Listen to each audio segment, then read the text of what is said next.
గురుగారు నమస్కారం. ఆశీర్వచనం తల్లి. ముందుగా మీకు క్రోధినామ సంవత్సర ఉగాది శుభాకాంక్షలు. మీకు కూడా ప్రేక్షకులకు కూడా క్రోధి నామ సంవత్సర తెలుగు ఉగాది పండుగ శుభాకాంక్షలు, ఆశీర్వచనము తల్లి. జయం. గురుగారు, క్రోధినామ సంవత్సరం సాధారణంగా ఉగాది అనగానే అందరూ ముందు తినేది ఉగాది పచ్చడి మరియు వినేది పంచాంగ శ్రవణం. మరి ఈ పంచాంగ శ్రవణానికి సంబంధించి ఈ ద్వాదశ రాశుల యొక్క ఎలా ఉన్నాయి, ద్వాదశ రాశులకి ఎలా ఉంది, అలానే స్థితిగతులు గ్రహాలు వీటికి ఎలా ఉన్నాయి, అసలు ఈ ఉగాది క్రోధి అనగానే ముందు అందరూ భయపడుతున్నారు. అసలు ఈ క్రోధినామ సంవత్సరం. శ్రీ మహాగణాధిపతయే నమః. ఐం మహాసరస్వత్యే నమః. శ్రీ లలితాంబికాదేవ్యే నమః. క్రోధి నామ సంవత్సర ఉగాది పండుగ అనేటప్పటికీ మనకు సహజముగా తెలుగు పండుగలు అనేటువంటివి చైత్రశుద్ధ పాడ్యం నుంచి ప్రారంభము. అలాగే పోయిన సంవత్సరమేమో మనము శోభకృతనామ సంవత్సరము అని చాలా శోభాయమానముగా దివ్యముగా అన్ని రకాల అనుకూలముగా ఉంటుంది అని చెప్పుకున్నాము. అలాగే ఉంది. ఇప్పుడు క్రోధి అని అనగానే క్రోధము అంటేనే అందరికీ అర్థమవుతున్నది. కానీ ఎప్పుడు కూడా క్రోధము వలన అగ్ని అన్నాం. ఈ సంవత్సరము మంగళవారము కుజుడు రాజు కావటం విశేషం. మంగళవారము అని అనగానే మంగళకరుడు కుజుడు. చూడండి, ధనము రావాలన్నా కుజుడు, రుణాలు తీర్చుకోవాలంటే కూడా కుజుడు యొక్క ప్రాధాన్యత. పైగా భూమికి ఆధిపత్యము, భూమి మీద కుజుడికి చాలా ఎక్కువ. కుజహ అంటే భూకారకుడు అనేటువంటిది అక్కడ తెలుస్తూనే ఉన్నది. ఓకే, మన మానవాళి సర్వము భూమి మీదనే కదా, భూమితో పండేటువంటి ప్రకృతి వీటి మీదనే ఆధారపడి ఉంటూ ఉన్నాం. విశేషమైనటువంటి కింద వేడి అనేటువంటిది కూడా ఉంటుంది కాక భూమిలోనే అని కాకుండా కుజుడు క్రోధాగ్ని అని మనం అనుకున్నాము. కొంచెము కోపాలు ఎక్కువ. కోపములోనే ఆలోచన అనేటువంటిది ఉంటుంది, యథార్థము స్వచ్ఛత కూడా ఉంటుంది కాక. కోప్పడినా మానవాళి కొంచెం కోపముతో ఉండినా యథార్థం అనేటువంటిది ఏమిటి అని తెలుసుకుంటారుగాక ఈ సంవత్సరము. అగ్ని వలన సంస్కరింపబడుతున్నాము కదా. ఒక నూతన గృహప్రవేశం చేశాము మనము. గణపతి, లక్ష్మీ గణపతి హోమం చేస్తున్నాము. హోమము ఏమిటి? అగ్ని కదా. అగ్ని వలన మనం మామూలుగా వివాహం చేసుకున్న ప్రాయశ్చిత్త హోమాలు అని చేస్తున్నాము. అలాగే శాంతి హోమాలని చేస్తున్నాము. ఇవన్నీ దేనికోసం చేస్తున్నట్టు? మనల్ని మనము సంస్కరించుకోవటం కోసం చేస్తున్నట్టే కదా. అంతేగా. ఎప్పుడూ యజ్ఞయాగాది క్రతువులు చేస్తేనే సంస్కరింపబడేటువంటి మనము ఈ సంవత్సరము కుజుడి వలన సంస్కరింపబడతామనేటువంటిది తెలియజేస్తున్నాను. భూముల వలన విపరీతమైనటువంటి భూములకు విలువ, ఎర్రని ధాన్యానికి విలువ, ప్రతి మానవాళికి పెద్ద పెద్ద లోన్లు అనేటువంటివి రావటము, చిన్న చిన్న అప్పులు తీర్చుకోవటము, ఇవన్నీ కూడా తప్పకుండా జరుగుతాయి గాక. అంతేకాకుండా శని మంత్రి అయినాడు. శని మంత్రి కావటంలో ఏమిటి అంటే దేహపీడాకారకుడైనటువంటి శని తీసుకెళితే ఒక ఉన్నతమైనటువంటి స్థితికి తీసుకెళ్తాడు, లేదా చాలా ఇబ్బందుల్లో పెడతాడు. కానీ మరి మంత్రి కదా అయినాడు. మంత్రి అయినప్పుడు కొంచెం ఆలోచన చేసి చెయ్యాల్సినటువంటి బాధ్యత శనైశ్వరుడి మీద కూడా ఉంటుంది కదా. పైగా స్వక్షేత్రగతుడై ఉన్నాడు, కుంభంలోనే ఉన్నాడు. అదొకటి గమనించాలి. తన ఇంట్లో తాను ఉన్నప్పుడు అందరికీ మంచి చేయాలనే చూస్తాడు కదా. కాబట్టి శని కూడా అందరికీ యోగదాయకమైనటువంటి ఇదే చేస్తాడు అనేటువంటిది ఇంకొకటి.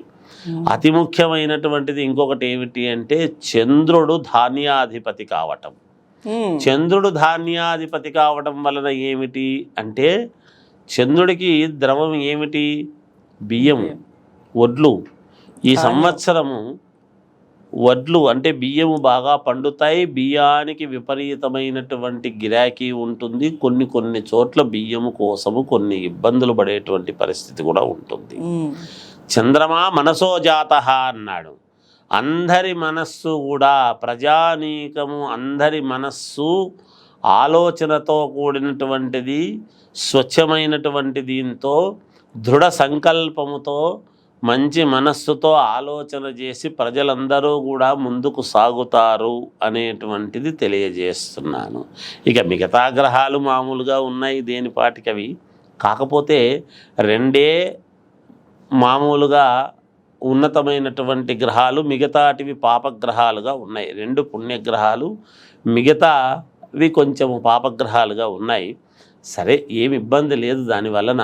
ఎంత క్రోధీనామ సంవత్సరం అనుకున్నా సర్వ మానవాళికి అందరికీ కూడా చాలా యోగవంతమైనటువంటివే జరుగుతాయి ఈ సంవత్సరం అంతా కూడా అని నేను తెలియజేస్తున్నాను. ఇళ్ళు కావాలి ఎప్పటి నుంచో ఉండేటువంటి వాళ్లకు ఒక గృహం ఏర్పాటు చేసుకుంటారు.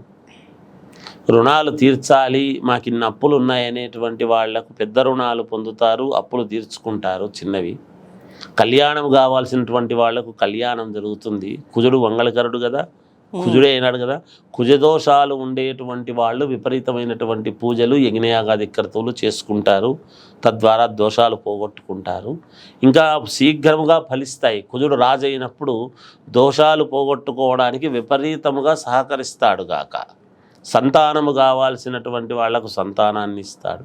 భార్యాభర్తల మధ్య అన్యోన్యత లేని వాళ్లకు అన్యోన్యతనిస్తాడు.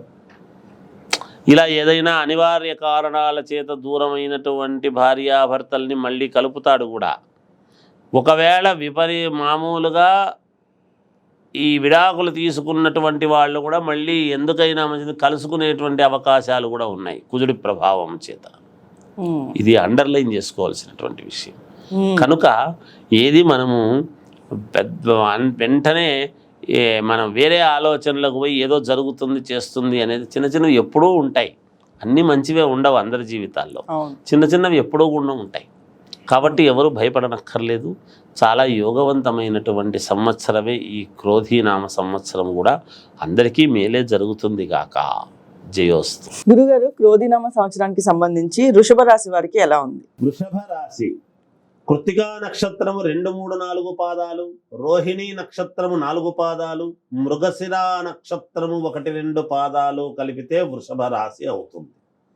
వృషభ రాశి వారికి ఆదాయం 2, వ్యయం 8, రాజపూజ్యత 7, అగౌరవము 6. వృషభ రాశి వారికి ఈ సంవత్సరము కొంచెము మధ్యమమైనటువంటి ఫలితాలు కలుగుతూ ఉన్నాయి. మహాద్భుతముగా ఉంది అని మనం అనలేకపోతున్నాం.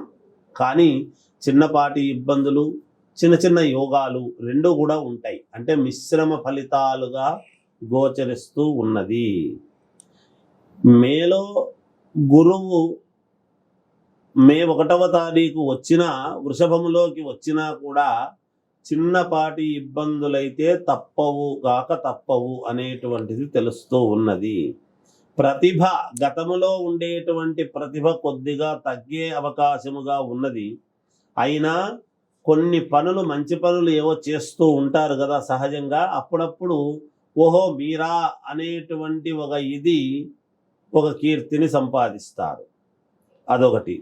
తర్వాత ఆదాయము యథావిధిగా మీరు సంపాదించుకునేటువంటి ఇది రెగ్యులర్గా వచ్చేటువంటి ఆదాయం తప్పకుండా వస్తుంది.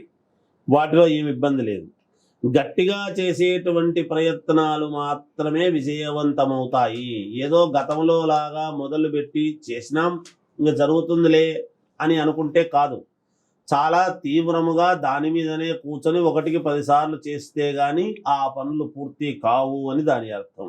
జాగ్రత్తగా మాట్లాడాలి. ఇతరులతో మాట్లాడుతూ ఉన్నప్పుడు ప్రతి మాట కూడా చాలా విలువైనదే, ప్రతి అక్షరము కూడా. అందువలన జాగ్రత్తగా మాట్లాడండి. కొత్త ప్రయత్నాలు చేస్తారు. ఎప్పుడైతే ఇప్పుడు బాగా విపరీతముగా అది ఇది అని ఉత్సాహవంతముగా తిరిగేటువంటి వాళ్ళు ఊరికే ఉండాలి అంటే ఉండలేరు. ఎప్పుడైతే దీంట్లో కొంచెం తగ్గుతుందో మనం ఇంకొకటి ఏదన్నా వెతుక్కుంటే బాగుంటుంది అనే ప్రయత్నాలు చేయడం అనేది జరుగుతుంది గాక. విద్యార్థులకు మంచి కాలముగానే ఉన్నది, వాళ్ళకు అనుకూలముగా ఉంది. వ్యాపారస్తులకు అత్యంత అనుకూలముగా ఉన్నది, బిజినెస్ చేసుకునేటువంటి వాళ్లకు. సినిమా వాళ్లకు చిన్నపాటి ఇబ్బందులు ఉంటాయి ఈ రాశి వాళ్లకు అనేది తెలుస్తూ ఉన్నది. రాజకీయంలో ఉండేటువంటి వాళ్లకు మహాద్భుతమైనటువంటి యోగము ఉన్నది. విదేశాలకు వెళ్ళాలి అనుకునేటువంటి వాళ్ళు ప్రయత్నాలు చేయండి, లక్షణంగా సఫలీకృతులవుతారు. అలాగే ఉద్యోగము చేస్తూ ఉండేటువంటి వాళ్లకు యథావిధిగా మీరు అనుకూలవంతముగా మీకు జరుగుతాయి. కొత్తగా ఉద్యోగాలు కావాలి అనుకునేటువంటి వాళ్ళు ప్రయత్నాలు చేయండి, తప్పులేదు, సఫలీకృతులవుతారు.